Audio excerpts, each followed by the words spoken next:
The Book of Joshua, Chapter 1. After the death of Moses, the servant of the Lord said to Joshua, son of Nun, Moses' assistant, Moses, my servant is dead. Now then, you and all these people get ready to cross the river Jordan into the land I'm about to give to them, to the Israelites. I will give you every place where you set your foot, as I promised Moses. Your territory will extend from the desert to Lebanon, and from the great river, the Euphrates, all the Hittite country, to the Mediterranean Sea in the west. No one will be able to stand against you all the days of your life. As I was with Moses, so I will be with you. I will never leave you nor forsake you. Be strong and courageous, because you will lead these people to inherit the land I swore to their ancestors to give them. Be strong and very courageous. Be careful to obey all the law my servant Moses gave you. Do not turn from it to the right or to the left, that you may be successful wherever you go. Keep this book of the law always on your lips. Meditate on it day and night, so that you may be careful to do everything written in it. Then you will be prosperous and successful. Why not commanded you this, giving you this land? Your wives, your children, and your livestock may stay in the land that Moses gave you east of the Jordan, but all your fighting men, ready for battle, must cross over ahead of your fellow Israelites. You are to help them until the Lord gives them rest, as he has done for you, and until they too have taken possession of the land that the Lord your God is giving them. After that, you may go back and occupy your own land, which Moses, the servant of the Lord, gave you east of the Jordan, towards the sunrise. Then they answered Joshua, whatever you have commanded us we will do, and wherever you send us we will go, just as we fully obeyed Moses so we will obey you. Only may the Lord, your God be with you as he was with Moses. Whoever rebels against your word and does not obey it, whatever you may command them will be put to death. Only be strong and courageous. Joshua, Chapter 2. Then Joshua, son of Nun, secretly sent 2 spies from Shittim. Go over the land, he said, especially Jericho. So they went and entered the house of a prostitute, named Rahab, and stayed there. The king of Jericho was told, look, some of the Israelites have come here tonight to spy out the land. So the king of Jericho sent this message to Rahab, bring out the men who came to you and entered your house, because they have come to spy out the whole land. But the woman had taken the 2 men and hidden them. She said, yes, the men came to me. But I did not know where they had come from. At dusk when it was time to close the city gate they left, I don't know which way they went. Go after them quickly, you may catch up with them. But she had taken them up to the roof and hidden them under the stalks of flax she had laid out on the roof. So the men set out in pursuit of the spies on the road that leads to the fords of the Jordan, and as soon as the pursuers had gone out the gate was shut. Before the spies lay down for the night she went up on the roof and said to them, I know that the Lord has given this land to you, and that a great fear of you has fallen on us, so that all who live in this country are melting in fear because of you. We have heard how the Lord dried up the water of the Red Sea for you when you came out of Egypt, and what you did to Sihon and Og, the 2 kings of the Amorites east of the Jordan whom you completely destroyed. When we heard of it our hearts sank and everyone's courage failed because of you, for the Lord, your God is God in heaven above and on the earth below. Now then please swear to me by the Lord that you will show kindness to my family, because I have shown kindness to you. Give me a sure sign that you will spare the lives of my father and mother, my brothers and sisters, and all who belong to them, and that you will save us from death. Our lives, for your lives, the men assured her. If you don't tell what we are doing, we will treat you kindly and faithfully when the Lord gives us the land. So she let them down by a rope through the window, for the house she lived in was part of the city wall. She said to them, go to the hills so that the pursuers will not find you, hide yourselves there for 3 days until they return, and then go on your way. Now the men had said to her, this oath you made us swear will not be binding on us unless when we enter the land you have tied this scarlet cord in the window through which you let us down, and unless you have brought your father and mother, your brothers and all your family into your house. If any of them go outside your house into the street, their blood will be on their own heads, we will not be responsible. As for those who are in the house with you, their blood will be on our head if a hand is laid on them. But if you tell what we are doing, we will be released from the oath you made us swear." "Agreed," she replied, "let it be as you say." So she sent them away and they departed, and she tied the scarlet cord in the window.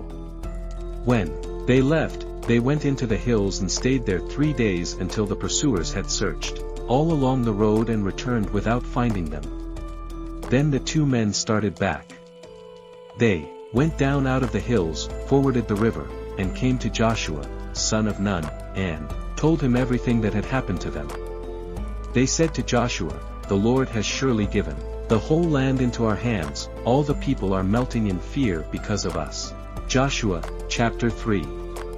Early in the morning, Joshua and all the Israelites set out from Shittim, and went to the Jordan where they camped before crossing over. After 3 days the officers went throughout the camp giving orders to the people. "When you see the ark of the covenant of the Lord your God and the Levitical priests carrying it, you are to move out from your positions and follow it. Then you will know which way to go since you have never been this way before. But keep a distance of about 2,000 cubits between you and the Arkansas. Do not go near it."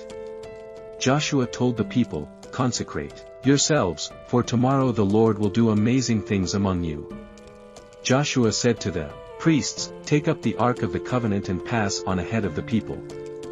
So they took it up and went ahead of them. And the Lord said to Joshua, "Today I will begin to exalt you in the eyes of all Israel so that they may know that I am with you as I was with Moses. Tell the priests who carry the ark of the covenant. When you reach the edge of the Jordan's waters, go and stand in the river." Joshua said to the Israelites, "Come here and listen to the words of the Lord your God. This is how you will know that the living God is among you and that he will certainly drive out before you the Canaanites, Hittites, Hivites, Perizzites, Girgashites, Amorites and Jebusites. See, the ark of the covenant of the Lord of all the earth will go into the Jordan ahead of you. Now then choose 12 men from the tribes of Israel, 1 from each tribe, and as soon as the priests who carry the ark of the Lord of all the earth set foot in the Jordan, its waters flowing downstream will be cut off and stand up in a heap." So when the people broke camp to cross the Jordan, the priests carrying the ark of the covenant went ahead of them. Now the Jordan is in flood all during harvest. Yet as soon as the priests who carried the ark reached the Jordan and their feet touched the water's edge, the water from upstream stopped flowing. It piled up in a heap a great distance away at a town called Adaminda, vicinity of Zarethan, while the water flowing down to the Sea of the Arabah, that is the Dead Sea, was completely cut off. So the people crossed over opposite Jericho. The priests who carried the ark of the covenant of the Lord stopped in the middle of the Jordan, and stood on dry ground, while all the Israel passed by until the whole nation had completed the crossing on dry ground. Joshua 4. When the whole nation had finished crossing the Jordan, the Lord said to Joshua, "Choose 12 men from among the people, 1 from each tribe, and tell them to take up 12 stones from the middle of the Jordan, from right where the priests are standing, and carry them over with you and put them down at the place where you stay tonight."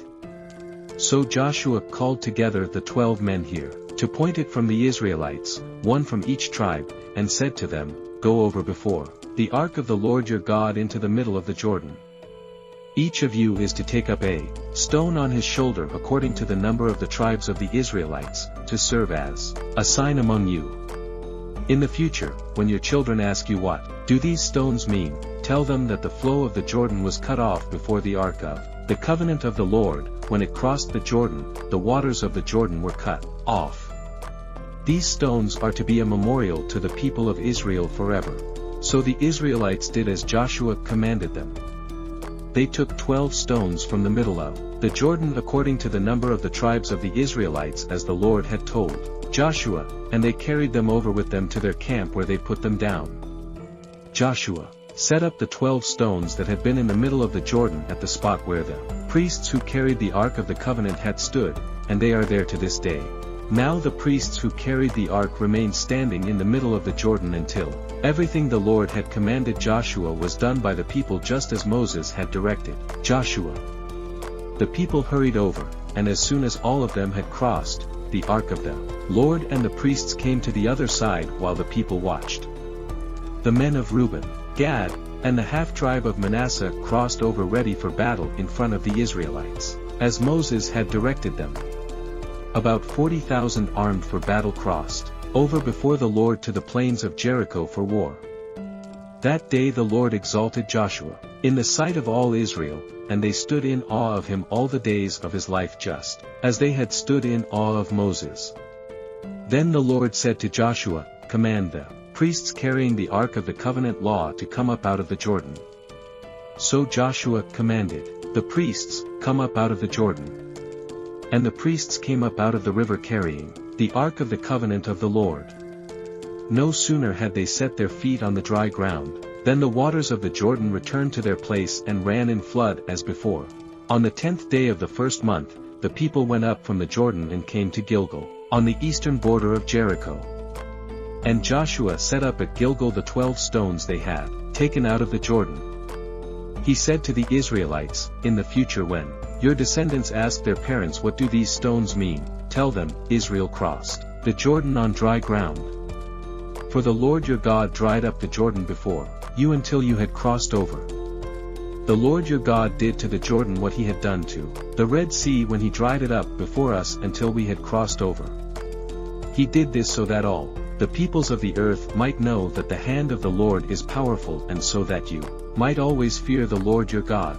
Joshua 5. Now when all the Amorite kings west of the Jordan and all the Canaanite kings along the coast heard how the Lord had dried up the Jordan before the Israelites until they had crossed over, their hearts melted in fear, and they no longer had the courage to face the Israelites. At that time the Lord said to Joshua, "Make flint knives and circumcise the Israelites again." So Joshua made flint knives and circumcised the Israelites at Gibeah the Haderloth. Now this is why he did so. All those who came out of Egypt, all the men of military age, died in the wilderness on the way after leaving Egypt. All the people that came out have been circumcised, but all the people born in the wilderness during the journey from Egypt have not. The Israelites had moved about in the wilderness for 40 years until all the men who were of military age when they left Egypt had died, since they had not obeyed the Lord. For the Lord had sworn to them that they would not see the land that he had solemnly promised their ancestors to give us, a land flowing with milk and honey. So he raised up their sons in their place, and these were the ones Joshua circumcised. They were still uncircumcised because they had not been circumcised on the way. And after the whole nation had been circumcised, they remained where they were in camp until they were healed. Then the Lord said to Joshua, "Today I have rolled away the approach of Egypt from you." So the place has been called Gilgal to this day. On the evening of the 14th day of the month, while camped at Gilgal on the plains of Jericho, the Israelites celebrated the Passover. The day after the Passover, that very day, they ate some of the produce of the land, unleavened bread and roasted grain. The manna stopped the day after they ate this food from the land. There was no longer any manna for the Israelites, but that year they ate the produce of Canaan. Now when Joshua was near Jericho, he looked up and saw a man standing in front of him, with a drawn sword in his hand. Joshua went up to him and asked, "Are you for us or for our enemies?" "Neither," he replied. "But as commander of the army of the Lord, I have now come." Then Joshua fell face down to the ground in reverence and asked him, "What message does my Lord have for his servant?" The commander of the Lord's army replied, "Take off your sandals, for the place where you are standing is holy." And Joshua did so. Joshua chapter 6.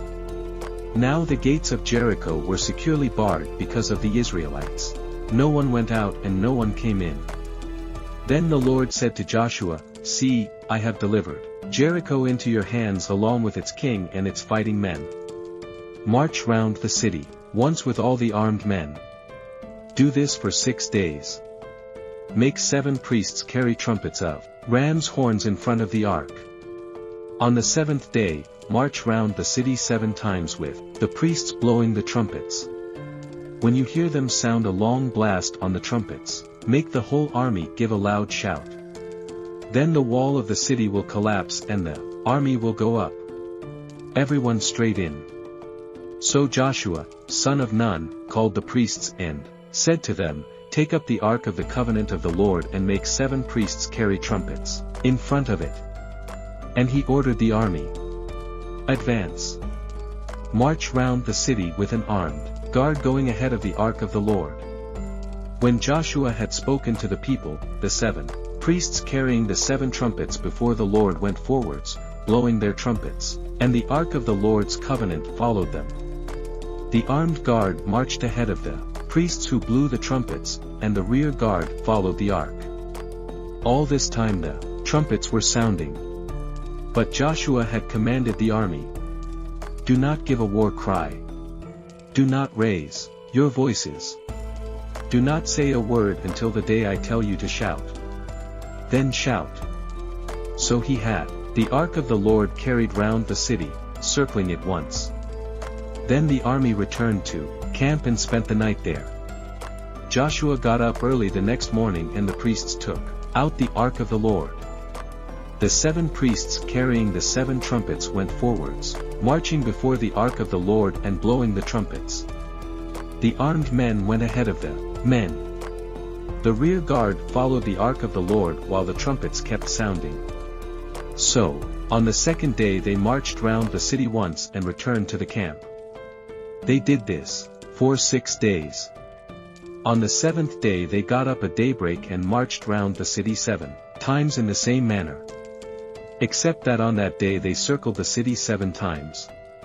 The 7th time round when the priests sounded the trumpet blast, Joshua commanded the army, Shout, for the Lord has given you the city. The city and all that is in it are to be devoted to the Lord. Only Rahab the prostitute and all who are with her in her house shall be spared because she hid the spies we sent. But keep away from the devoted things so that you will not bring about your own destruction by taking any of them. Otherwise you will make the camp of Israel liable to destruction and bring trouble on it. All the silver and gold and the articles of bronze and iron are sacred to the Lord and must go into his treasury. When the trumpet sounded the army shouted, and at the sound of the trumpet when the men gave a loud shout the wall collapsed, so everyone charged straight in and they took the city. They devoted the city to the Lord and destroyed with the sword every living thing in it. Men and women, young and old, cattle, sheep and donkeys. Joshua said to the 2 men who had spied up the land, Go into the prostitute's house and bring her out and all who belonged to her in accordance with your oath to her. So the young men who had done the spying went in and brought out Rahab, her father and mother, her brothers and sisters, and all who belonged to her. They brought out her entire family and put them in a place outside the camp of Israel. Then they burned the whole city and everything in it. But they put the silver and gold and the articles of bronze and iron into the treasury of the Lord's house.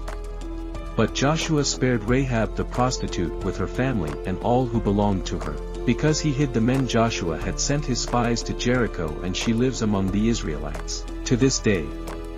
At that time Joshua pronounced this solemn oath, Cursed before the Lord is the one who undertakes to rebuild this city, Jericho.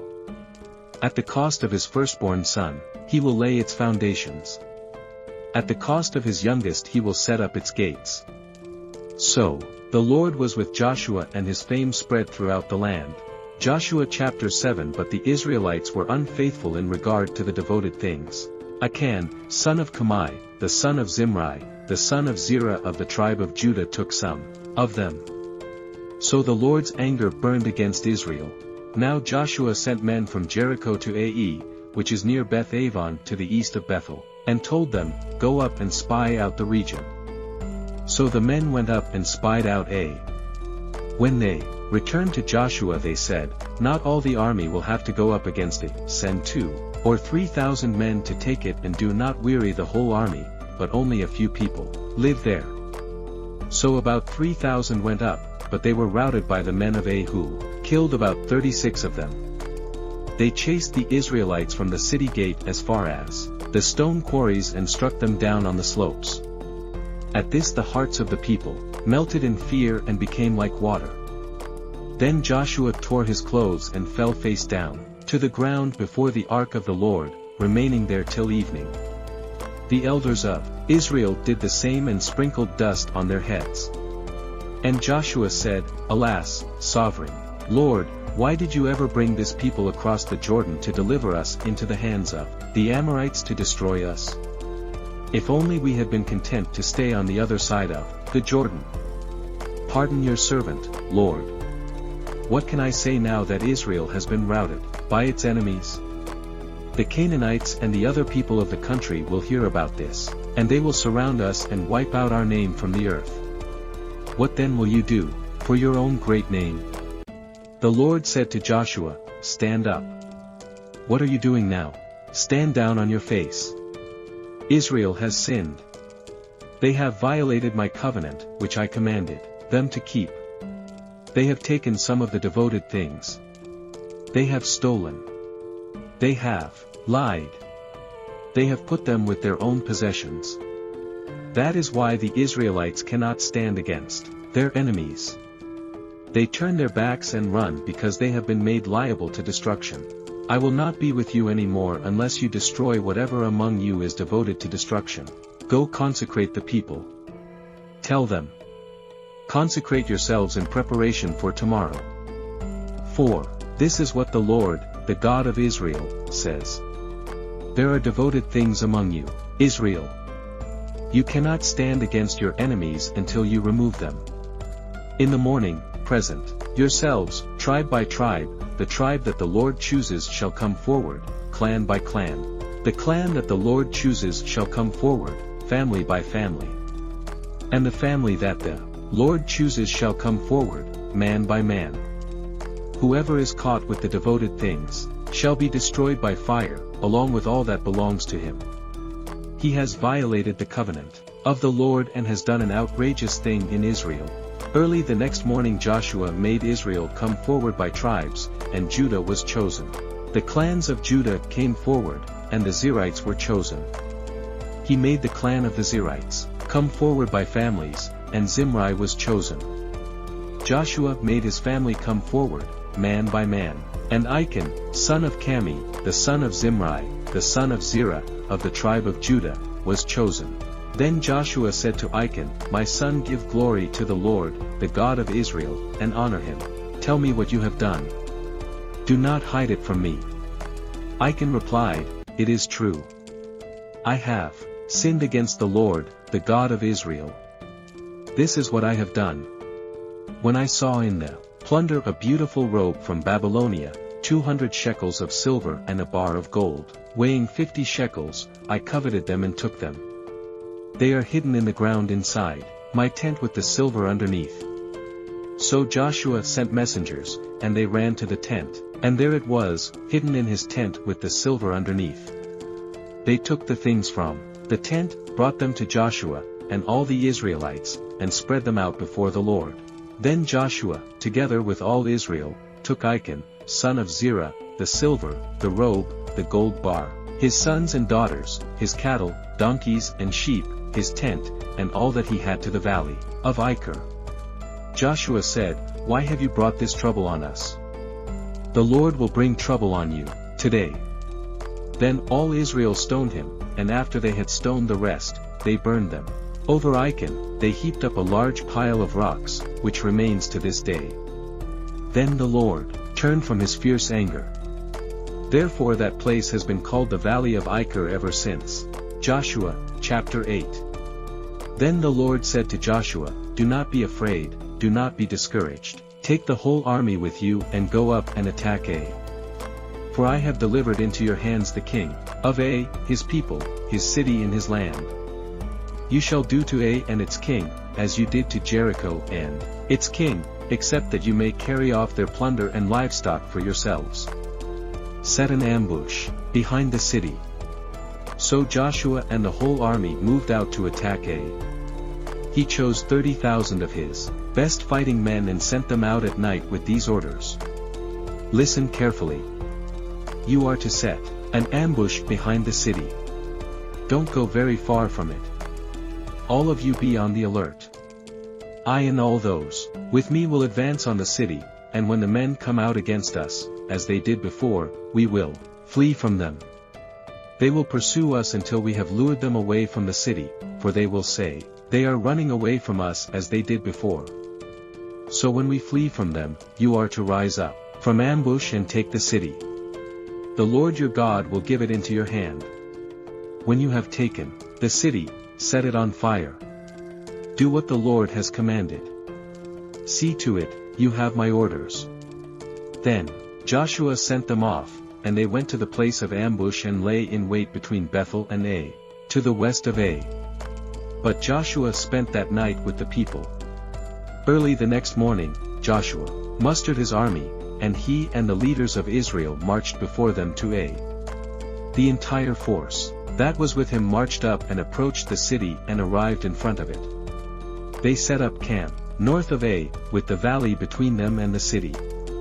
Joshua had taken about 5,000 men and set them in ambush between Bethel and Ai to the west of the city. So the soldiers took up their positions, with the main camp to the north of the city and the ambush to the west of it. That night Joshua went into the valley. When the king of Ai saw this, he and all the men of the city hurried out early in the morning to meet Israel in Bethel at a certain place overlooking the Adamah. But he did not know that an ambush had been set against him behind the city. Joshua and all Israel let themselves be driven back before them, and they fled towards the wilderness. All the men of Ai were called to pursue them, and they pursued Joshua and were lured away from the city. Not a man remained in Ai or Bethel who did not go after Israel. They left the city open and went in pursuit of Israel. Then the Lord said to Joshua, hold out towards Ai, the javelin that is in your hand. For into your hand I will deliver the city. So Joshua held out towards the city, the javelin that was in his hand. As soon as he did this, the men in the ambush rose quickly from their position and rushed forward. They entered the city and captured it and quickly set it on fire. The men of Ai looked back, and saw the smoke of the city rising up into the sky, but they had no chance to escape in any direction. The Israelites who had been fleeing towards the wilderness had turned back against their pursuers.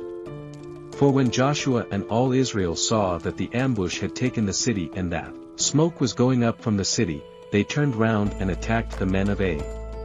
Those in the ambush also came out of the city against them, so that they were caught in the middle with Israelites on both sides. Israel cut them down, leaving them neither survivors nor fugitives. But they took the king of Ai alive and brought him to Joshua. When Israel had finished killing all the men of Ai in the fields and in the wilderness where they had chased them, and when every one of them had been put to the sword, all the Israelites returned to Ai and killed those who were in it. 12,000 men and women fell that day, all the people of Ai. For Joshua did not draw back the hand that held out his javelin until he had destroyed all who lived in Ai. But Israel did carry off for themselves the livestock and plunder of this city as the Lord had instructed Joshua. So Joshua burned Ai and made it a permanent heap of ruins, a desolate place to this day. He impaled the body of the king of Ai on a pole and left it there until evening. At sunset Joshua ordered them to take the body from the pole and throw it down at the entrance of the city gate. And they raised a large pile of rocks over it, which remains to this day. Then Joshua built on Mount Ebal an altar to the Lord, the God of Israel, as Moses the servant of the Lord had commanded the Israelites. He built it according to what is written in the book of the Lord of Moses, an altar of uncut stones on which no iron tool had been used. On it they offered to the Lord burnt offerings and sacrificed fellowship offerings. There in the presence of the Israelites Joshua wrote on stones a copy of the law of Moses. All the Israelites with their elders, officials and judges were standing on both sides of the Ark of the Covenant of the Lord, facing the Levitical priests who carried it. Both the foreigners living among them and the native born were there. half of the people stood in front of Mount Gerizim, and half of them in front of Banta Iba, as Moses the servant of the Lord had formally commanded, when he gave instructions to bless the people of Israel. Afterwards Joshua read all the words of the Lord, the blessings and the curses, just as it is written in the book of the law. There was not a word of all that Moses had commanded, that Joshua did not read to the whole assembly of Israel, including the women and children, and the foreigners who lived among them. Joshua chapter 9. Now when all the kings west of the Jordan heard about these things, the kings in the hill country, in the western foothills and along the entire coast of the Mediterranean Sea as far as Lebanon, the kings of the Hittites, Amorites, Canaanites, Perizzites, Hivites and Jebusites, they came together to wage war against Joshua and Israel. However, when the people of Gibeon heard what Joshua had done to Jericho and Ai, they resorted to a ruse.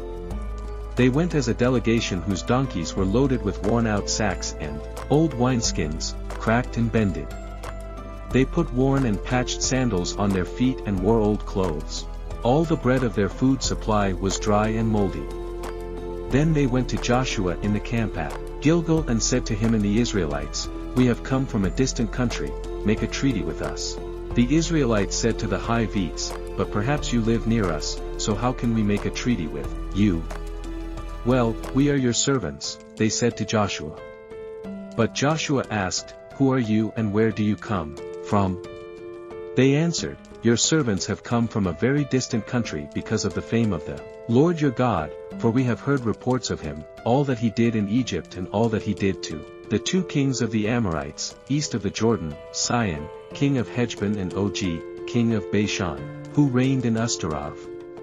And our elders and all those living in our country said to us, 'Take provisions for your journey, go and meet them and say to them, we are your servants, make a treaty with us.'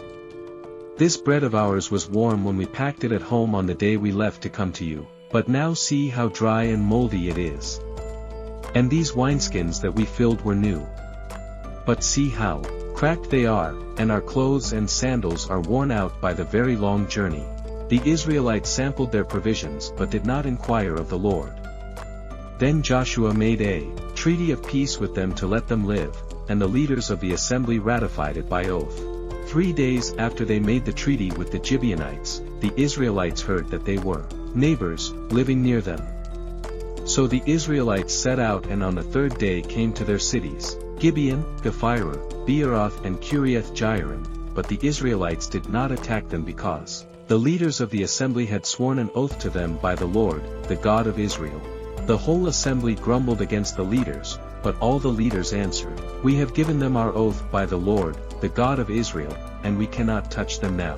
This is what we will do to them. We will let them live so that God's wrath will not fall on us, for breaking the oath we swore to them." They continued, "Let them live, but let them be woodcutters, and water carriers in the service of the whole assembly." So the leader's promise to them was kept. Then Joshua summoned the Gibeonites and said, "Why did you deceive us by saying, 'We live a long way from you'? Well, actually, you live near us. You are now under a curse. You will never be released from service as woodcutters and water carriers for the house of my God." They answered Joshua, "Your servants were clearly told how the Lord your God had commanded his servant Moses to give you the whole land and to wipe out all its inhabitants from before you.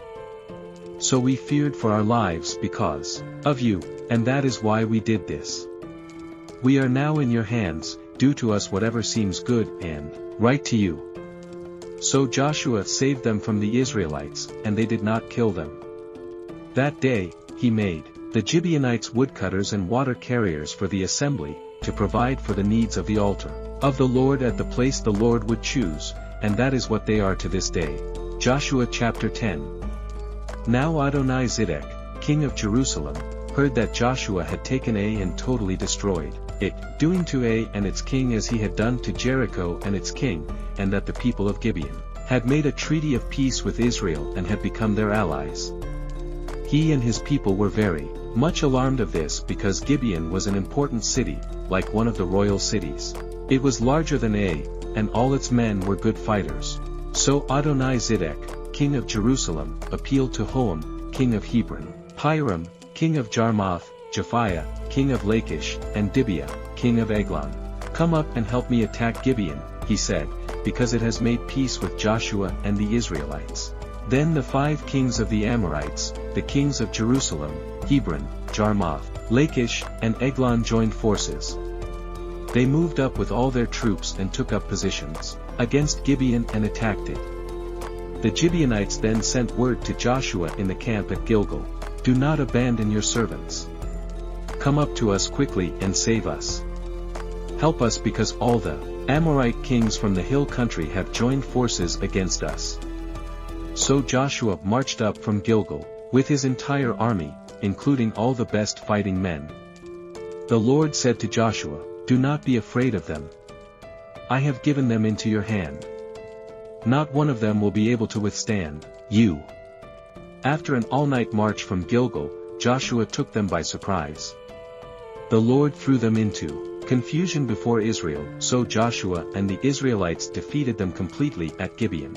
Israel pursued them all along the road going up to Beth-horon and cut them down all the way to Azekah and Makkedah.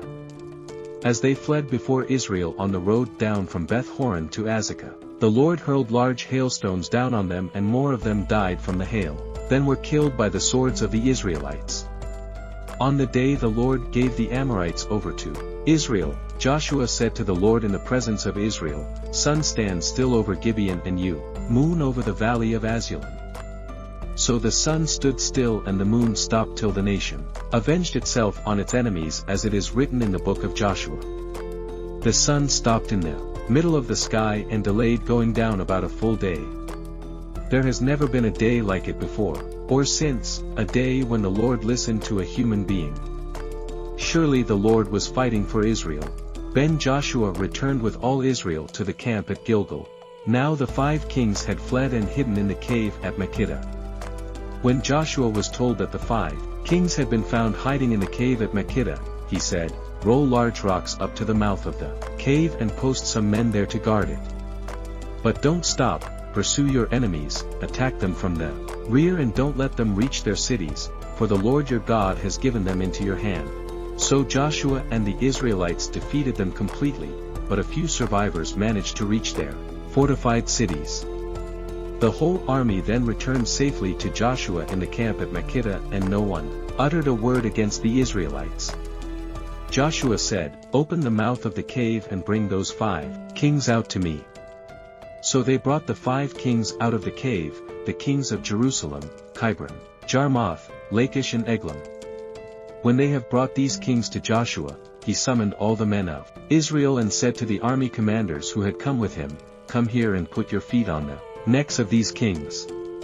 So they came forward and placed their feet on their necks. Joshua said to them, "Do not be afraid, do not be discouraged, be strong and courageous. This is what the Lord will do to all the enemies you are going to fight." Then Joshua put the kings to death and exposed their bodies on 5 poles, and they were left hanging on the poles until evening. At sunset, Joshua gave the order and they took them down from the poles and threw them into the cave where they had been hiding. At the mouth of the cave, they placed large rocks, which are there to this day. That day Joshua took Makkedah. He put the city and its king to the sword and totally destroyed everyone in it. He left no survivors, and he did to the king of Makkedah as he had done to the king of Jericho. Then Joshua and all Israel with him moved on from Makkedah to Libnah and attacked it. The Lord also gave that city and its king into Israel's hand. The city and everyone in it, Joshua put to the sword. He left no survivors there, and he did to its king as he had done to the king of Jericho. Then Joshua and all Israel with him moved on from Libnah to Lachish. He took up positions against it, and attacked it. The Lord gave Lachish into Israel's hands, and Joshua took it on the 2nd day. The city and everyone in it, he put to the sword just as he had done to Libnah. Meanwhile, Horam, king of Giza, had come up to help Lachish, but Joshua defeated him and his army, until no survivors were left. Then Joshua and all Israel with him moved on from Lachish to Eglon. They took up positions against it and attacked it. They captured it that same day and put it to the sword and totally destroyed everyone in it, just as they had done to Lachish. Then Joshua and all Israel with him went up from Eglon to Hebron and attacked it. They took the city and put it to the sword together with its king, its villages and everyone in it. They left no survivors. Just as Eglon, they totally destroyed it and everyone in it. Then Joshua and all Israel with him turned round and attacked Gibeah. They took the city, its king and its villages and put them to the sword. Everyone in it, they totally destroyed. They left no survivors. They did to Gibeah and its king, as they had done to Libnah and its king, and to Hebron. So Joshua subdued the whole region, including the hill country, the Negev, the western foothills and the mountain slopes together with all their kings. He left no survivors. He totally destroyed all who breathed, just as the Lord the God of Israel had commanded. Joshua subdued them from Kadesh-Barnea to Gaza and from the whole region of Goshen to Gibeon. All these kings and their lands Joshua conquered in one campaign because the Lord the God of Israel fought for Israel. Then Joshua returned with all Israel to the camp at Gilgal. Joshua chapter 11. When Jabin, king of Hazor heard of this, he sent word to Jobab, king of Madon, to the kings of Shimron and Akshaph, and to the northern kings who were in the mountains, in the Arabah south of Kinnerath, in the western foothills and in Naphoth Dor on the west, to the Canaanites in the east and west, to the Amorites, Hittites, Perizzites and Jebusites in the hill country, and to the Hivites below Hermon in the region of Mizpah. They came out with all their troops and a large number of horses and chariots, a huge army, as numerous as the sand on the sea shore. All these kings joined forces and made camp together at the waters of Miram to fight against Israel. The Lord said to Joshua, "Do not be afraid of them, because by this time tomorrow I will hand all of them slain over to Israel. You are to hamstring their horses and burn their chariots." So Joshua and his whole army came against them suddenly at the waters of Miram and attacked them, and the Lord gave them into the hand of Israel. They defeated them and pursued them all the way, to Greater Sidon, to Misrephoth, Maim, and to the valley of Mizpah on the east until no survivors were left. Joshua did to them as the Lord had directed. He hamstrung their horses and burned their chariots. At that time Joshua turned back and captured Hazor and put its king to the sword. Hazor had been the head of all these kingdoms. Everyone in it, they put to the sword, they totally destroyed them, not sparing anyone that breathed, and he burned Hazor itself. Joshua took all these royal cities and their kings and put them to the sword. He totally destroyed them, as Moses the servant of the Lord had commanded. Yet Israel did not burn any of the cities built on their mounds, except Hazor, which Joshua burned. The Israelites carried off for themselves all the plunder and livestock of these cities, but all the people they put to the sword until they completely destroyed them, not sparing anyone that breathed. As the Lord commanded his servant Moses, so Moses commanded Joshua, and Joshua did it. He left nothing undone of all that the Lord commanded Moses. So Joshua took this entire land, the hill country, all the Negev, the whole region of Goshen, the western foothills, the Arabah, and the mountains of Israel with their foothills, from Mount Halak, which rises toward Seir, to Baal-Gad in the valley of Lebanon below Mount Hermon. He captured all their kings and put them to death. Joshua waged war against all these kings for a long time. Except for the Hivites living in Gibeon, not one city made a treaty of peace with the Israelites, who took them all in battle. For it was the Lord himself who hardened their hearts to wage war against Israel, so that he might destroy them totally, exterminating them without mercy, as the Lord had commanded Moses. At that time Joshua went and destroyed the Anakites from the hill country, from Hebron, Debir, and Anab, from all the hill country of Judah, and from all the hill country of Israel. Joshua totally destroyed them and their towns. No Anakites were left in Israelite territory, only in Gaza, Gath, and Ashdod did any survive. So Joshua took the entire land, just as the Lord had directed Moses, and he gave it as an inheritance to Israel, according to their tribal divisions. Then the land had rest from war. Joshua chapter 12. These are the kings of the land whom the Israelites had defeated, and whose territory they took over, east of the Jordan, from the Arnon Gorge to Mount Hermon, including all the eastern side of the Arabah. Shaun, king of the Amorites, who reigned in Heshbon. He ruled from Aroer on the rim of the Arnon Gorge, from the middle of the gorge to the river Jabbok, which is the border of the Amorites. This included half of Gilead. He also ruled over the eastern Arabah from the Sea of Galilee to the Sea of Arabah, that is the Dead Sea, to Beth Jeshimoth, and then southward below the slopes of Pisgah. And the territory of On, king of Bashan, one of the last of the Rephaites, who reigned in Ashtaroth and Edrei. He ruled over Mount Hermon, Salakah, all of Bashan, to the border of the people of Gizhua and Maacah, and half of Gilead to the border of Shaun, king of Heshbon. Moses, the servant of the Lord, and the Israelites conquered them. And Moses, the servant of the Lord, gave their land to the Reubenites, the Gadites, and the half-tribe of Manasseh, to be their possession. Here is a list of the kings of the land that Joshua and the Israelites conquered on the west side of the Jordan, from Beelgad in the valley of Lebanon to Mount Halak, which rises toward Sia. Joshua gave their lands as an inheritance to the tribes of Israel, according to their tribal divisions. The lands included the hill country, the western foothills, the Arabah, the mountain slopes, the wilderness, and the Negev. These were the lands of the Hittites, Amorites, Canaanites, Perizzites, Hivites, and Chapulosites. These were the kings.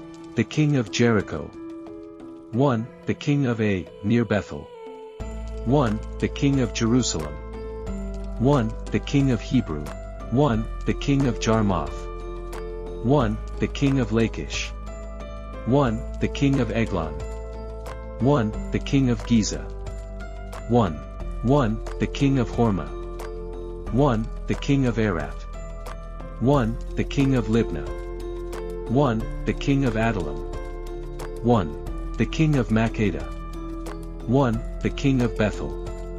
1. The king of Tappuah. 1. The king of Haifa. 1. 1. The king of Ephek. 1. The king of Lesharon. 1. The king of Meidon. 1. The king of Hazor. 1. The king of Shimron Myron. 1. The king of Oxoph. 1. The king of Taanach. 1. The king of Megiddo. 1. The king of Kaich. 1. The king of Jokneam. In Carmel. 1. 1. The king of Do. In Naphoth Do. 1. The king of Goyim. In Gilgal. 1. The king of Tiadzah. 1. 31 kings in all. Joshua chapter 13. When Joshua had grown old, the Lord said to him, "You are now very old, and there are still very large areas of land to be taken over. This is the land that remains. All the regions of the Philistines and Geshurites. From the river Shear on the east of Egypt to the territory of Ekron in the north, all of it counted as Canaanite, though held by 5 Philistine rulers in Gaza, Ashdod, Ashkelon, Gath and Ekron. 1. The territory of the Avites on the south, all the land of the Canaanites, from Ira of the Sidonians as far as Ephek and the border of the Amorites. The area of Byblos and all Lebanon to the east, from Beelgad below Mount Helmin to Lebo Hamath. As for all the inhabitants of the mountain regions from Lebanon to Mishrophoth-Maim, that is all the Sidonians. I myself will drive them out before the Israelites. Be sure to allocate this land to Israel for an inheritance, as I have instructed you, and divide it as an inheritance among the 9 tribes and half of the tribe of Manasseh. The other half of Manasseh, the Reubenites and the Gadites, had received the inheritance that Moses had given them east of the Jordan, as he the servant of the Lord had assigned it to them. It extended from Aroah on the rim of the Arnon Gorge, and from the town in the middle of the gorge, and included the whole plateau of Medeba as far as Dimon, and all the towns of Shaun king of the Amorites who ruled in Hegbon out to the border of the Amorites. It also included Gilead, the territory of the people of Gishur and Maacah, all of Mount Urban and Old Bashan as far as Salakah. That is the whole kingdom of On Bashan who had reigned in Ashtaroth and Edrei. He was the last of the Rephaites. Moses had defeated them and taken over their land, but the Israelites did not drive out the people of Gishur and Maacah, so they continued to live among the Israelites to this day. But to the tribe of Levi, he gave no inheritance, since the food offerings presented to the Lord, the God of Israel, are their inheritance as he promised them. This is what Moses had given to the tribe of Reuben according to its clans. The territory from Aroah on the rim of the Arnon Gorge, and from the town in the middle of the gorge, and the whole plateau past Medema to Hegbon, and all its towns on the plateau, including Dibon, Bamath Beel, Beth Beel Mayan, Jahans, Kedemoth, Matthaith, Kiriathaim, Sibmah, Zereth Shihah and the hill in the valley, Beth Peor, the slopes of Pisgah and Beth Jishmath. All the towns on the plateau and the entire realm of Shaun king of the Amorites who ruled at Hegbon. Moses had defeated him and the Midianite chiefs. Evi, Rechim, Zur, War and Reba, princes allied with Shaun who lived in that country. In addition to those slain in battle, the Israelites had put to the sword Balaam son of Beal, who practiced divination. The boundary of the Reubenites was the bank of the Jordan. These towns and their villages were the inheritance of the Reubenites according to their clans. This is what Moses had given to the tribe of Gad, according to its clans. The territory of Jaser, all the towns of Gilead and half the Ammonite country, as far as Aroah near Ramah, and from Hegbon to Ramath Mizpah and Bedanim, and from Mahanaim, to the territory of Debeel. And in the valley, Betharam, Bethnimrah, Sakkas and Zathon with the rest of the realm of Shaun king of Hegbon, the east side of the Jordan, the territory up to the end of the Sea of Galilee. These towns and their villages were the inheritance of the Gadites according to their clans. This is what Moses had given to the half-tribe of Manasseh, that is, to half the family of the descendants of Manasseh according to its clans. The territory extending from Mahanaim and including all of Bashan, the entire realm of Og king of Bashan, all the settlements of Jaya in Bashan 60 towns, half of Gilead and Ashtaroth, and Edrei, the royal cities of Og invasion. This was for the descendants of Mechir, son of Manasseh, the half of the sons of Mechir according to their clans. This is the inheritance Moses had given, when he was in the plains of Moab across the Jordan east of Jericho. But to the tribe of Levi, Moses had given no inheritance. The Lord, the God of Israel, is their inheritance, as he promised them. Joshua 14. Now these are the areas the Israelites received as an inheritance in the land of Canaan, which Eleazar, the priest, Joshua, son of Nun, and the heads of the tribal clans of Israel, allotted to them. Their inheritances were assigned by lot to the 9.5 tribes, as the Lord had commanded through Moses. Moses had granted the 2.5 tribes their inheritance east of the Jordan, but had not granted the Levites an inheritance among the rest. For Joseph's descendants had become 2 tribes, Manasseh and Ephraim. The Levites received no share of the land but only towns to live in, with pasture lands for their flocks and herds. So the Israelites divided the land just as the Lord had commanded Moses. Now the people of Judah approached Joshua at Gilgal, and Caleb, son of Jephunneh, the Kenizzite, said to him, "You know what the Lord said to Moses, the man of God at Kadesh Barnea about you and me? I was 40 years old when Moses, the servant of the Lord, sent me from Kadesh Barnea to explore the land, and I brought him back a report according to my convictions. But my fellow Israelites who went up with me made the hearts of the people sink. I, however, followed the Lord my God wholeheartedly. So on that day, Moses swore to me, the land on which your feet have walked will be your inheritance, and that of your children, forever, because you have followed the Lord my God wholeheartedly. Now then, just as the Lord promised, he has kept me alive for 45 years since the time he said this to Moses, while Israel moved about in the wilderness. So here I am today, 85 years old. I am still as strong today as the day Moses sent me out. I am just as vigorous to go out to battle, now as I was then. Now give me this hill country that the Lord promised me that day. You yourself heard then that the Anakites were there and their cities were large and fortified, but the Lord helping me, I will drive them out just as he said." Then Joshua blessed Caleb, son of Jephun, and gave him Hebron as his inheritance. So Hebron has belonged to Caleb, son of Jephun, the Kenizzite ever since, because he followed the Lord the God of Israel wholeheartedly. Hebron used to be called Kiriath Alba, after Alba, who was the greatest man among the Anakites. Then the land had rest from war. Joshua chapter 15.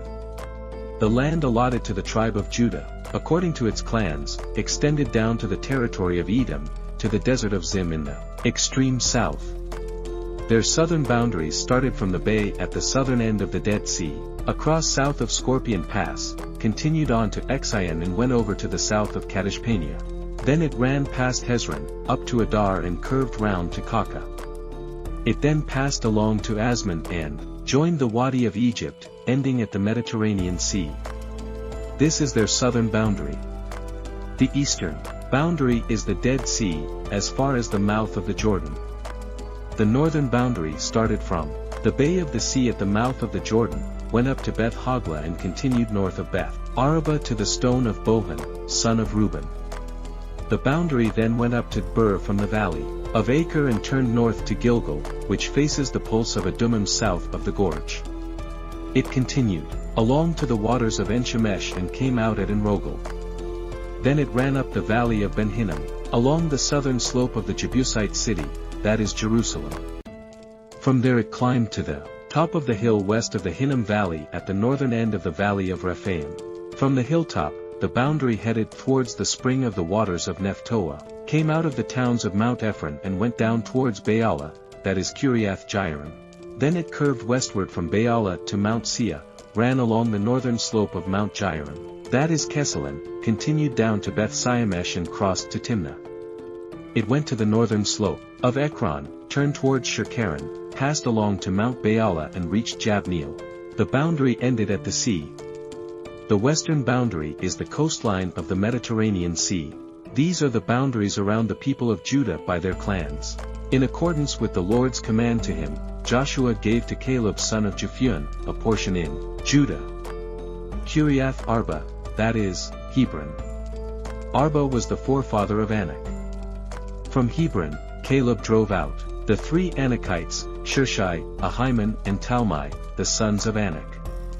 From there he marched against the people living in Debir, formerly called Kiriath Siphia, and Caleb said, I will give my daughter Aksa in marriage to the man who attacks and captures Kiriath Siphia. Othniel, son of Kenaz, Caleb's brother took it, so Caleb gave his daughter Aksa to him in marriage. One day when she came to Othniel, she urged him to ask her father for a field. When she got her for donkey, Caleb asked her, What can I do for you? She replied, Do me a special favor. Since you have given me land in the Negev, give me also springs of water. So Caleb gave her the upper and lower springs. This is the inheritance of the tribe of Judah, according to its clans. The southernmost towns of the tribe of Judah in the Negev towards the boundary of Edom were the king of Judah, Kamzeel, Eder, Yeger, Kena, Dimona, Adada, Kidev, Hizo, Ithnan, Ziv, Tilam, Bealoth, Hizo, Hadada, Kiriath Hesron, that is Hizo, Ammon, Shema, Meleda, Hezagada, Hesmon, Bethpelet, Hizoshul, Bathsheba, Biziothia, Bela, Litham, Izam, El Toland, Kizel, Horma, Ziklag, Madmana, Senzana, Lebeath, Shurlim, Ain and Rimmon, a total of 29 towns and their villages. In the western foothills, Estiol, Zurah, Ashna, Zanoah and Ganim, Tapua, Enam, Jarmoth, Adalam, Soko, Eseka, Shiraim, Adathaim and Gedira, or Gederathaim, 14 towns and their villages. Zenan, Hadasha, Migdalgald, Dilean, Mizpah, Joxel, Lachish, Bosketh, Eglon, Caban, Lamas, Kitlish, Gederath, Bentagan, Naima and Makeda, 16 towns and their villages. Dibna, Itha, Ashan, Itha, Ashna, Nizib, Kiala, Aksib and Marisha, 9 towns and their villages. Ikron with its surrounding settlements and villages. West of Ikron, all that were in the vicinity of Ashdod together with their villages. Ashdod, its surrounding settlements and villages, and Gaza, its settlements and villages as far as the Wadi of Egypt and the coastline of the Mediterranean Sea. In the hill country, Shami, Jada, Saka, Dana, Kuriath Sana, that is Dibia, Anad, Estamo, Anim, Goshen, Holon and Galo, 11 towns and their villages. Irab, Duma, Ishan, Jinim, Bethdeber, Aphica, Hamtar, Kiriathaba, that is Hebron and Zeo, 9 towns and their villages. Mayon, Carmel, Ziph, Jada, Jezreel, Yokdeam, Zenoi, Cain, Gibeah and Timnah, 10 towns and their villages. Halhol, Bethzer, Jedair, Merith, Bethanath and Elthekon, 6 towns and their villages. Kiriath Baal, that is Kiriath Jearim and Ruraba, 2 towns and their villages. In the wilderness, Beth Araba, Midden, Sekika, Nipshan, the city of Salt and Gedi, 6 towns and their villages. Judah could not dislodge the Jebusites who were living in Jerusalem. To this day, the Jebusites lived there with the people of Judah. Joshua, chapter 16. The land allotted to Joseph began at the Jordan, east of the springs of Jericho, and went up from there through the desert into the hill country of Bethel. It went on from Bethel, that is, Lars, crossed over to the territory of the Archites in Ataroth, descended westwards to the territory of the Jebusites as far as the region of Lower Bethhoron, and on to Giza, ending at the Mediterranean Sea. So, Manasseh and Ephraim, the descendants of Joseph, received their inheritance. This was the territory of Ephraim according to its clans. The boundary of their inheritance went from Ataroth in the east to Upper Bethhoron, and continued to the Mediterranean Sea. From Chmotha on the north, it curved eastward to Tianath Shiloh, passing by it to Genoa on the east. Then it went down from Genoa to Ataroth and Nira, touched Jericho and came out of the Jordan. From Tapua, the border went west to the Kia ravine, and ended at the Mediterranean Sea. This was the inheritance of the tribe of the Ephraimites, according to its clans. It also included all the towns and their villages that were set aside for the Ephraimites within the inheritance of the Manassades. They did not dislodge the Canaanites, living in Giza. To this day, the Canaanites live among the people of Ephraim, but are required to do forced labor. Joshua, chapter 17.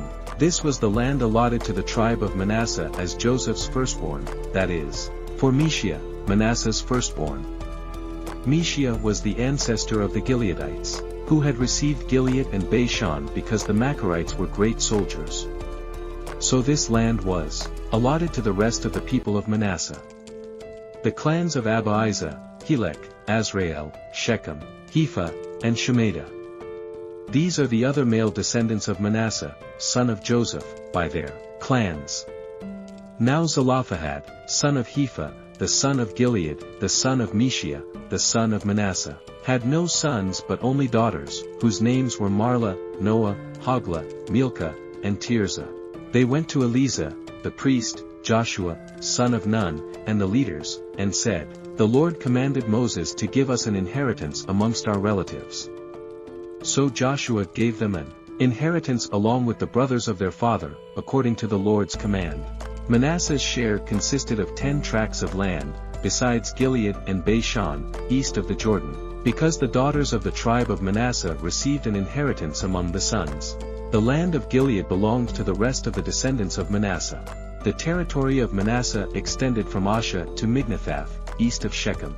The boundary ran southward from there to include the people living at En-Tapua. Manasseh had the land of Tapua, but Tapua itself on the boundary of Manasseh belonged to the Ephraimites. Then the boundary continued south to the Cana ravine. There were towns belonging to Ephraim, lying among the towns of Manasseh, but the boundary of Manasseh was the northern side of the ravine, and ended at the Mediterranean Sea. On the south, the land belonged to Ephraim, on the north to Manasseh. The territory of Manasseh reached the Mediterranean Sea and bordered Asha on the north and Issachar on the east. Within Issachar and Asha, Manasseh also had Beth-shan, Ibleam, and the people of Dor, Ender, Teanak, and Megiddo, together with their surrounding settlements. The third in the list is Naphoth. Yet the Manasseh were not able to occupy these towns, for the Canaanites were determined to live in that region. However, when the Israelites grew stronger, they subjected the Canaanites to forced labor, but did not drive them out completely. The people of Joseph said to Joshua, "Why have you allotted us only one portion of land and one share for an inheritance? We are a numerous people, and the Lord has blessed us abundantly." "If you are so numerous," Joshua answered, "and if the hill country of Ephraim is too small for you, go up into the forest and clear land for yourselves, there in the land of the Perizzites and Rephaites." The people of Joseph replied, "The hill country is not enough for us, and all the Canaanites who live in the plain have chariots fitted with iron, both those in Bethshan and its settlements and those in the valley of Jezreel." But Joshua said to the tribes of Joseph, to Ephraim and Manasseh, "You are numerous and very powerful. You will have not only one portion of land allotted to you, but the forested hill country as well. Clear it, and its farthest limits will be yours. Though the Canaanites have chariots fitted with iron and though they are strong, you can drive them out." Joshua chapter 18.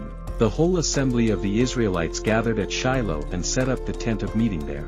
The country was brought under their control, but there were still 7 Israelite tribes who had not yet received their inheritance. So Joshua said to the Israelites, "How long will you wait before you begin to take possession of the land of the Lord the God of your ancestors has given you? Appoint 3 men from each tribe. I will send them out to make a survey of the land and to write a description of it according to the inheritance of each. Then they will return to me. You are to divide the land into 7 parts. Judah is to remain in its territory on the south and the tribes of Joseph in their territory on the north. After you have written descriptions of the 7 parts of the land, bring them here to me, and I will cast lots for you in the presence of the Lord our God. The Levites, however, do not get a portion among you, because the priestly service of the Lord is their inheritance. And Gad, Reuben, and the half-tribe of Manasseh have already received their inheritance on the east side of the Jordan. Moses, the servant of the Lord, gave it to them." As the men started on their way to map out the land, Joshua instructed them, "Go and make a survey of the land and write a description of it. Then return to me and I will cast lots for you here at Shiloh in the presence of the Lord." So the men left and went through the land. They wrote its description on a scroll, town by town, in 7 parts, and returned to Joshua in the camp at Shiloh. Joshua then cast lots for them in Shiloh in the presence of the Lord, and there he distributed the land to the Israelites according to their tribal divisions. The first lot came up for the tribe of Benjamin according to its clans. There are a lot of territory lay between the tribes of Judah and Joseph. On the north side, their boundary began at the Jordan, passed the northern slope of Jericho and headed west into the hill country, coming out of the wilderness of Beth-aven. From there it crossed to the south slope of Luz, that is, Bethel, and went down to Atarothada on the hill south of Lower Beth-horon. From the hill facing Beth-horon on the south, the boundary turned south along the western side, and came out at Kiriath-baal, that is, Kiriath-jearim, a town of the people of Judah. This was the western side. The southern side began at the outskirts of Kiriath-jearim on the west, and the boundary came out of the spring of the waters of Nephtoah. The boundary went down to the foot of the hill facing the valley of Ben Hinnom, north of the valley of Rephaim. It continued down the Hinnom valley along the southern slope of the Jebusite city, and so to En-rogel. It then curved north, went to En-shemesh, continued to Jelaloth, which faces the pass of Adamim, and ran down to the stone of Bohan son of Reuben. It continued to the northern slope of Beth-arba, and on down into the Adabah. It then went to the northern slope of Beth-horlah, and came out of the northern bay of the Dead Sea at the mouth of the Jordan in the south. This was the southern boundary. The Jordan formed the boundary on the eastern side. These were the boundaries that marked out the inheritance of the clans of Benjamin on all sides. The tribe of Benjamin, according to its clans, had the following cities: Jericho, Beth-hoglah, Emech-keziz, Beth-araba, Zemaraim, Bethel, Avim, Para, Ophrah, Kepha-ammoni, Ophni, and Jeba.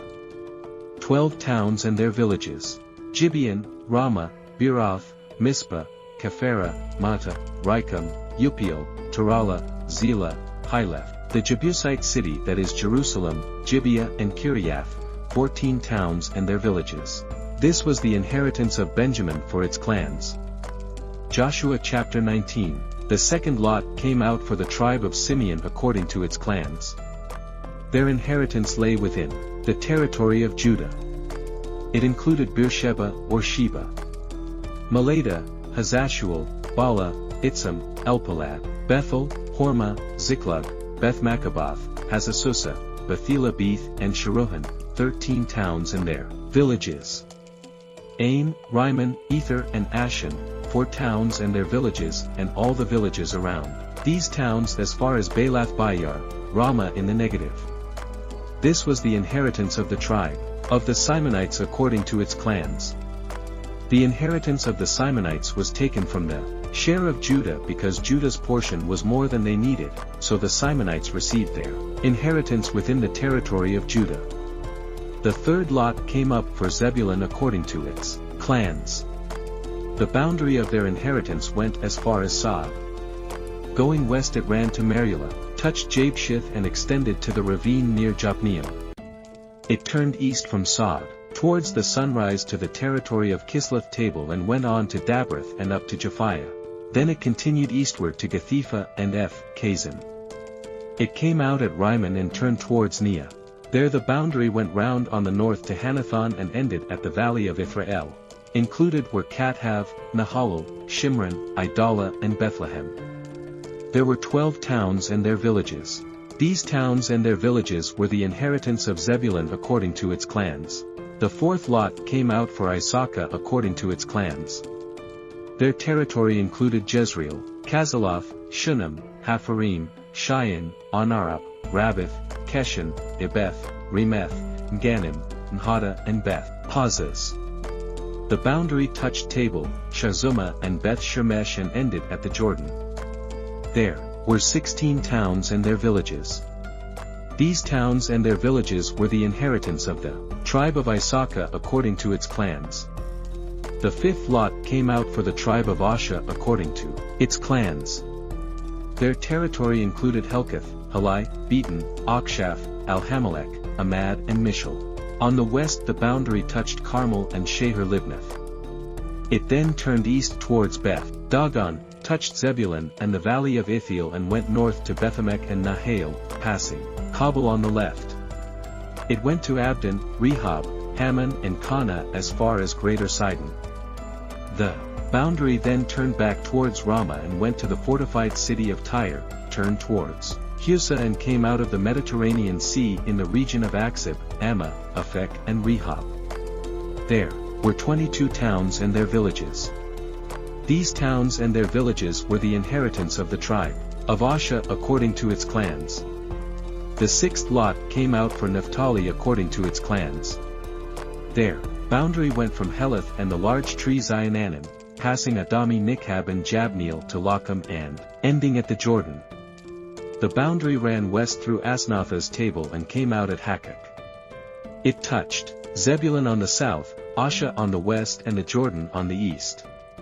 The fortified cities were Ziddim, Zaiah, Hamath, Rakov, Kinnerath, Adama, Ramah, Heizer, Kaich, Edrei, Inhezer, Iron, Migdalel, Horem, Bethinath and Beth-Shemesh. There were 19 towns and their villages. These towns and their villages were the inheritance of the tribe of Naphtali according to its clans. The seventh lot came out for the tribe of Dan according to its clans.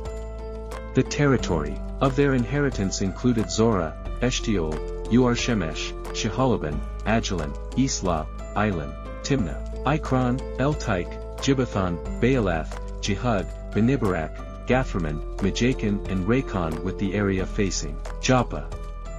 When the territory of the Danites was lost to them, they went up and attacked Leshem, took it, put it to the sword and occupied it. They settled in Leshem and named it Dan after their ancestor. These towns and their villages were the inheritance of the tribe of Dan according to its clans. When they had finished dividing the land into its allotted portions, the Israelites gave Joshua a son of Nun an inheritance among them, as the Lord had commanded. They gave him the town he asked for, Timnath-Serah, in the hill country of Ephraim, and he built up the town and settled there. These are the territories that Eleazar the priest, Joshua, son of Nun, and the heads of the tribal clans of Israel, assigned by lot or Shiloh in the presence of the Lord at the entrance to the tent of meeting, and so they finished dividing the land. Joshua, chapter 20. Then the Lord said to Joshua, "Tell the Israelites to designate the cities of refuge as I instructed you through Moses, so that anyone who kills a person accidentally and unintentionally may flee there and find protection from the avenger of blood. When they flee to one of these cities, they are to stand in the entrance of the city gate and state their case before the elders of that city. Then the elders are to admit the fugitive into their city and provide a place to live among them. If the avenger of blood comes in pursuit, the elders must not surrender the fugitive because the fugitive killed their neighbor unintentionally and without malice of forethought. They are to stay in that city until they have stood trial before the assembly, and until the death of the high priest who is serving at that time. Then they may go back to their own home in the town from which they fled." So they set apart Kadesh in Galilee in the hill country of Naphtali, Shechem in the hill country of Ephraim, and Kiriath-arba, that is Hebron, in the hill country of Judah. East of the Jordan, on the other side from Jericho, they designated Bezer in the wilderness on the plateau in the tribe of Reuben, Ramoth in Gilead in the tribe of Gad, and Golan in Bashan in the tribe of Manasseh. Any of the Israelites or any foreigner residing among them who killed someone accidentally could flee to these designated cities and not be killed by the avenger of blood prior to standing trial before the assembly. Joshua 21. Now the family heads of the Levites approached Eleazar the priest, Joshua son of Nun, and the heads of the other tribal families of Israel at Shiloh in Canaan, and said to them, "The Lord commanded through Moses that you give us towns to live in with pasture lands for our livestock." So, as the Lord had commanded, the Israelites gave the Levites the following towns and pasture lands out of their own inheritance. The first lot came out for the Kohathites according to their clans. The Levites who were descendants of Aaron the priest were allotted 13 towns from the tribes of Judah, Simeon and Benjamin. The rest of Kohath's descendants were allotted 10 towns from the clans of the tribes of Ephraim, Dan and half of Manasseh. The descendants of Gershon were allotted 13 towns from the clans of the tribes of Issachar, Asa, Naphtali and the half-tribe of Manasseh in Bashan. The descendants of Merari according to their clans received 12 towns from the tribes of Reuben, Gad and Zebulun. So the Israelites allotted to the Levites these towns and their pasture lands, as the Lord had commanded through Moses. From the tribes of Judah and Simeon, they allotted the following towns by name. These towns were assigned to the descendants of Aaron who were from the Kohathite clans of the Levites because the first lot fell to them. They gave them Kiriath-arba, that is, Hebron, with its surrounding pasture land in the hill country of Judah. Arba was the forefather of Anak, but the fields and villages around the city they had given to Caleb, son of Jephunneh as his possession. So to the descendants of Aaron the priest, they gave Hebron a city of refuge for one accused of murder, Libnah, Jasha, Esrumer, Holon, Deber, Ain, Jata and Beth Shemesh together with their pasture lands, 9 towns from these 2 tribes. And from the tribe of Benjamin, they gave them Gibeon, Geba, Anathoth and Almon together with their pasture lands, 4 towns. The total number of towns for the priests, the descendants of Aaron, came to 13 together, with their pasture lands. The rest of the Kohathite clans of the Levites were allotted towns from the tribe of Ephraim. In the hill country of Ephraim, they were given Shechem a city of refuge for one accused of murder, and Giza, Kibzim and Beth Horon together with their pasture lands, 4 towns. Also, from the tribe of Dan, they received Eltek, Geba-thon, Azulon and Gathrimmon together with their pasture lands, 4 towns. From half the tribe of Manasseh, they received Teanak and Gathrimmon, together with their pasture lands, 2 towns. All these 10 towns and their pasture lands were given to the rest of the Kohathite clans. The Levite clans of the Gershonites were given from the half-tribe of Manasseh, Golan and Bashan, a city of refuge for one accused of murder, and Be-estromoth together, with their pasture lands, 2 towns. From the tribe of Issachar, Kishon, Daberath, Jamoth and Ganim. together with their pastelands, 4 towns. From the tribe of Asher, Michael, Abdon, Helkath and Rehob together with their pastelands, 4 towns. From the tribe of Naphtali, Kedar and Galilee, a city of refuge for one accused of murder, Hamath Dor and Kartan, together with their pastelands, 3 towns. The total number of towns of the Gershonite clans came to 13, together with their pastelands. The Merarite clans, the rest of the Levites, were given from the tribe of Zebulun, Jokneam, Karta, Dimnah and Nahalol, together with their pastelands, 4 towns. From the tribe of Reuben, Bizar, Jehaz, Kedemoth and Mephiath, together with their pastelands, 4 towns. From the tribe of Gad, Ramoth, in Gilead, a city of refuge for one accused of murder, Mahanaim, Heshbon and Jisa, together with their pastelands, 4 towns in all. The total number of towns allotted to the Merarite clans, who were the rest of the Levites, came to 12. The towns of the Levites in the territory held by the Israelites were 48 in all, together with their pastelands. Each of these towns had pastelands surrounding it. This was true for all these towns. So the Lord gave Israel all the land he had sworn to give their ancestors, and they took possession of it and settled there. The Lord gave them rest on every side, just as he had sworn to their ancestors. Not one of their enemies withstood them, the Lord gave all their enemies into their hands. Not one of all the Lord's good promises to Israel failed. Every one was fulfilled. Joshua, chapter 22. Then Joshua summoned the Reubenites, the Gadites, and the half-tribe of Manasseh, and said to them, You have done all that Moses, the servant of the Lord, commanded, and you have obeyed me in everything I commanded. For a long time now, to this very day, you have not deserted your fellow Israelites, but have carried out the mission the Lord your God gave you.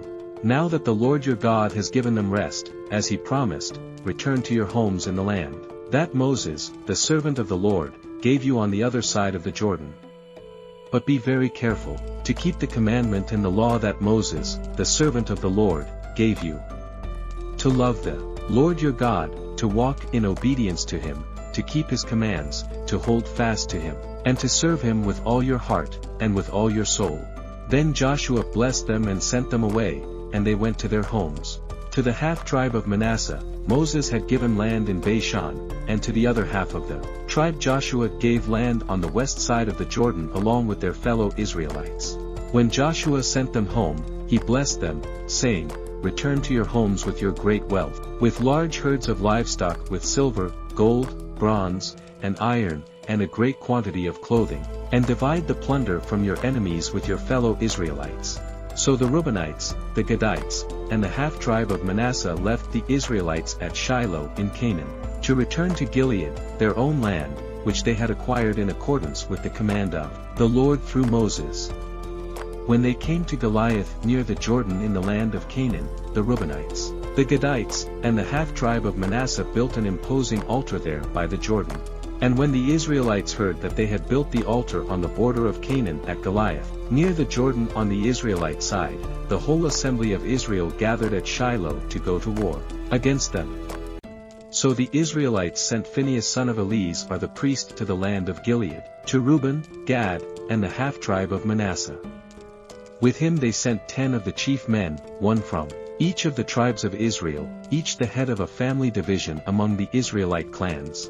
When they went to Gilead to Reuben, Gad, and the half-tribe of Manasseh, they said to them, The whole assembly of the Lord says, How could you break faith with the God of Israel like this? How could you turn away from the Lord and build yourselves an altar in rebellion against him now? Was not the sin of Peor enough for us? Up to this very day we have not cleansed ourselves from that sin, even though a plague fell on the community of the Lord, and are you now turning away from the Lord? If you rebel against the Lord today, tomorrow he will be angry with the whole community of Israel. If the land you possess is defiled, come over to the Lord's land, where the Lord's tabernacle stands, and share the land with us, but do not rebel against the Lord or against us by building an altar for yourselves other than the altar of the Lord our God. When Achan, son of Zerah, was unfaithful in regard to the devoted things, did not wrath come on the whole community of Israel? He was not the only one who died for his sin. Then Reuben, Gad, and the half-tribe of Manasseh replied to the heads of the clans of Israel, the Mighty One, God the Lord, the Mighty One, God the Lord, He knows, and let Israel know. If this has been in rebellion or disobedience to the Lord, do not spare us this day. If we have built our own altar to turn away from the Lord and to offer burnt offerings and grain offerings, or to sacrifice fellowship offerings on it, may the Lord Himself call us to account. No. We did it for fear that someday your descendants might say to ours, what do you have to do with the Lord, the God of Israel? The Lord has made the Jordan a boundary between us and you Reubenites and Gadites, you have no share in the Lord. So your descendants might cause ours to stop fearing the Lord. That is why we said, let us get ready and build an altar, but not for burnt offerings or sacrifices. On the contrary, it is to be a witness between us and you and the generations that follow, that we will worship the Lord at His sanctuary with our burnt offering, sacrifices, and fellowship offerings. Then in the future, your descendants will not be able to say to ours, you have no share in the Lord. And we said, if they ever say this to us, or to our descendants, we will answer, look at the replica of the Lord's altar, which our ancestors built, not for burnt offerings and sacrifices, but as a witness between us and you. Far be it from us to rebel against the Lord and turn away from Him today by building an altar for burnt offerings, grain offerings and sacrifices, other than the altar of the Lord our God that stands before His tabernacle. When Phinehas, the priest, and the leaders of the community, the heads of the clans of the Israelites heard what Reuben, Gad, and Manasseh had to say, they were pleased. And Phinehas, son of Eleazar, the priest said to Reuben, Gad, and Manasseh, today we know that the Lord is with us, because you have not been unfaithful to the Lord in this matter. Now you have rescued the Israelites from the Lord's hand. Then Phinehas, son of Eleazar, the priest, and the leaders returned to Canaan from their meeting with the Reubenites and Gadites in Gilead, and reported to the Israelites. They were glad to hear the report and praised God, and they talked no more about going to war against them to devastate the country where the Reubenites and the Gadites lived. And the Reubenites and the Gadites gave the altar this name, a witness between us that the Lord is God. Joshua 23. After a long time had passed, and the Lord had given Israel rest from all their enemies around them, Joshua by then a very old man summoned all Israel, their elders, leaders, judges, and officials, and said to them, I am very old. You yourselves have seen everything the Lord your God has done to all these nations for your sake. It was the Lord your God who fought for you. Remember how I have allotted as an inheritance for your tribes all the land of the nations that remain, the nations I conquered between the Jordan and the Mediterranean Sea in the west. The Lord your God Himself will push them out for your sake. He will drive them out before you and you will take possession of their land as the Lord your God promised you. Be very strong. Be careful to obey all that is written in the book of the law of Moses without turning aside to the right or to the left. Do not associate with these nations that remain among you. Do not invoke the names of their gods or swear by them. You must not serve them or bow down to them, but you are to hold fast to the Lord your God as you have until now. The Lord has driven out before you great and powerful nations. To this day no one has been able to withstand you. One of you roots 1,000 because the Lord your God fights for you just as He promised. So be very careful to love the Lord your God. But if you turn away and ally yourselves with the survivors of these nations that remain among you, and if you intermarry with them and associate with them, then you may be sure that the Lord your God will no longer drive out these nations before you. Instead they will become snares and traps for you, whips on your backs and thorns in your eyes until you perish from this good land which the Lord your God has given you. Now I am about to go the way of all the earth. You know with all your heart and soul that not one of all the good promises the Lord your God gave you has failed. Every promise has been fulfilled. Not one has failed. But just as all the good things the Lord your God has promised you have come to you, so He will bring on you all the evil things He has threatened until the Lord your God has destroyed you from this good land he has given you. If you violate the covenant of the Lord your God which he commanded you and go and serve other gods and bow down to them, the Lord's anger will burn against you and you will quickly perish from the good land he has given you. Joshua chapter 24. Then Joshua assembled all the tribes of Israel, that Shechem. He summoned the elders, leaders, judges and officials of Israel and they presented themselves before God. Joshua said to all the people, "This is what the Lord the God of Israel says. Long ago your ancestors including Terah the father of Abraham and Nahor lived beyond the river Euphrates and worshipped other gods. But I took your father Abraham from the land beyond the Euphrates and led him throughout Canaan and gave him many descendants. I gave him Isaac and to Isaac I gave Jacob and Esau. I assigned the hill country of Seir to Esau but Jacob and his family went down to Egypt. Then I sent Moses and Aaron and I afflicted the Egyptians by what I did there, and I brought you out.